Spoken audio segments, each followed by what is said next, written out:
Panorama group, जो सोचता है वो करता है। आखिर वो घड़ी आ गई जिसका इंतज़ार बहुत लंबे समय से किया जा रहा था। पिछले 2 महीनों के अथक चुनावी प्रचार और विभिन्न तरह की बातों को लेकर के आज परिणाम आने हैं।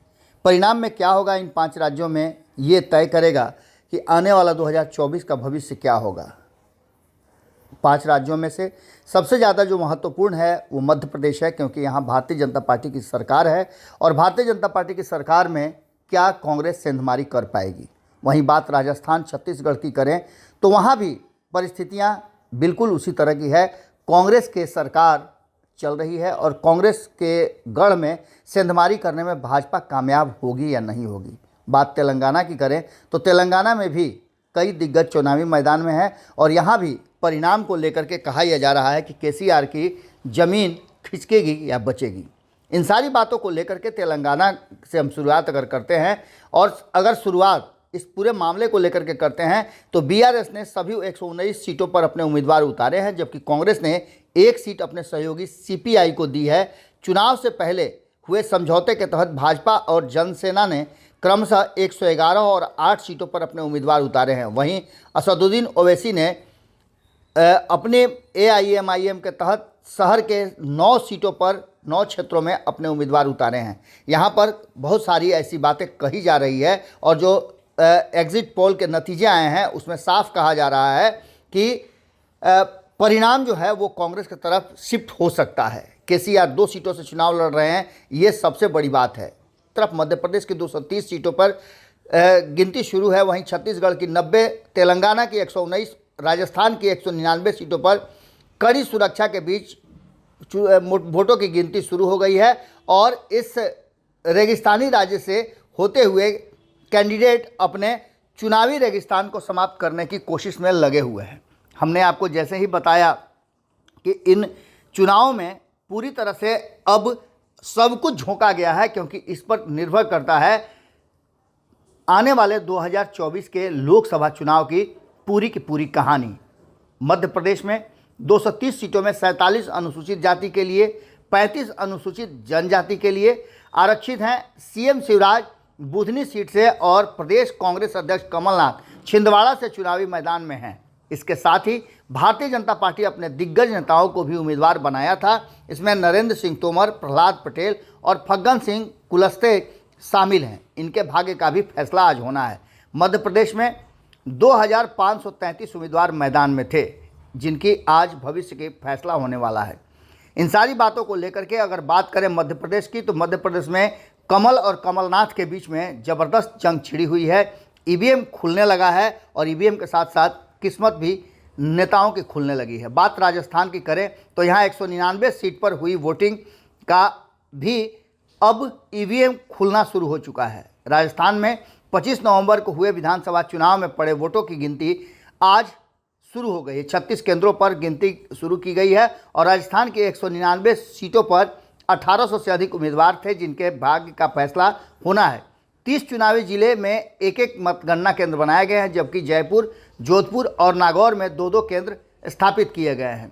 इससे राजस्थान की ज़मीन बचेगी या हिलेगी, इसको लेकर के अब कयासों के बाजार और चर्चाएं शुरू हो गई हैं। राजस्थान का रिवाज जो रहा है वो हमने आपको पहले ही बताया था। राजस्थान में वैसे तो 5 साल में सरकार बदलने का रिवाज है, लेकिन इस बार एग्जिट पोल कुछ और इशारा कर रहे हैं। इस बार परंपरा बदलने की बात की जा रही है और कई ऐसे जो सर्वे एजेंसियां हैं, जिसमें इंडिया टुडे, एग्जिट, माया इंडिया के एग्जिट पोल में कांटे की टक्कर दिखाई गई है, तो वहीं India today, axis my India के एग्जिट पोल में राजस्थान में कांग्रेस 86 से 106 सीटें मिलती हुई दिखाई दे रही है। वहीं बीजेपी के खाते में 80 से 100 सीटें आती हुई दिखाई दे रही हैं। इसके साथ साथ आपको बता दें कि इन राज्यों में लगातार वोटिंग के बाद अब गणना शुरू है। इस गणना में कहा यह जा रहा है कि जहां एक तरफ राजस्थान में भारतीय जनता पार्टी को अपनी सीटें बचानी है, तो वहीं छत्तीसगढ़ की बात करें तो यहाँ के 90 सीटों पर भी एग्जिट पोल आ चुके हैं। छत्तीसगढ़ में विधानसभा चुनाव को लेकर के पिछले 2 महीने से चल रही हलचल अब आज अंतिम दिन थमने की स्थिति में है। 90 सीटों पर 2 चरणों में चुनाव हुए थे, जिसके नतीजे आज आएंगे। चुनाव नतीजों से पहले आए एग्जिट पोल में कांटे की टक्कर दिखाई गई है। अनुमान जताए गए हैं कि इंडिया टुडे एक्सिस माई इंडिया के एग्जिट पोल में कांग्रेस को 42 और बीजेपी को 41 सीट देने की बात की गई है। क्या है इस पूरे मामले को लेकर के, तो अगर देखा जाए तो 40 से 50 बीजेपी और 36 से 46 सीटें कांग्रेस को मिलने की और भारतीय जनता पार्टी को मिलने की उम्मीदें हैं।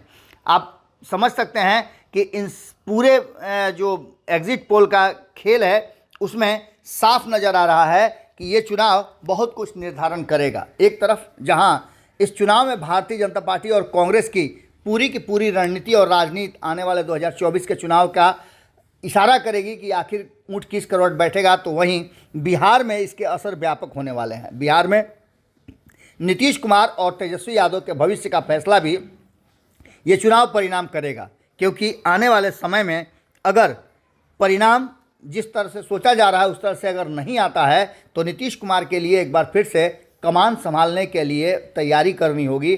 तो वहीं भारतीय जनता पार्टी भी अपनी तैयारी को और मजबूत करेगी, क्योंकि अगर सामना नीतीश कुमार से होगा तो भारतीय जनता पार्टी को अपनी रणनीति में बदलाव करना होगा। वहीं तेजस्वी यादव के लिए भी काफ़ी महत्वपूर्ण है, अगर नीतीश कुमार को आगे बढ़ने का मौका मिलता है तो तेजस्वी यादव को बिहार की कमान मिल सकती है। इसलिए ये 5 राज्यों का जो चुनाव परिणाम आएगा, खास करके उन 4 राज्यों का जहां कांग्रेस और बीजेपी में सीधी टक्कर है, तो उसके व्यापक असर बिहार में भी देखने को मिलेंगे।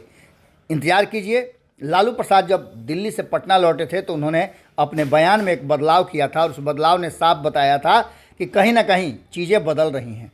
क्या बदलेगा ये देखना दिलचस्प होगा। इंतजार कीजिए। हमारी नज़र पूरी तरह से इन 5 राज्यों के चुनाव परिणाम पर टिकी हुई है। आपकी नज़र भारत लाइव पर होनी चाहिए। बहुत बहुत धन्यवाद। अगर ये वीडियो पसंद आई और वह बिहार के राजनीति और बिहारियत से सरोकार रखेनी तो सब्सक्राइब बटन दबा के चैनल के सब्सक्राइब कर ली। ओजे एगो घंटी बा, ओकरा बटन दबा देला से कुल सटीक और मारक खबर रुआ मुफ्त में मिल जाई। अगर रुआ पत्रकारिता के हमनी के नया प्रयोग में सहयोग कर चाहतानी तो ज्वाइन बटन दबा दी। पेटीएम नंबर नोट कर ली 9386816700। धन्यवाद।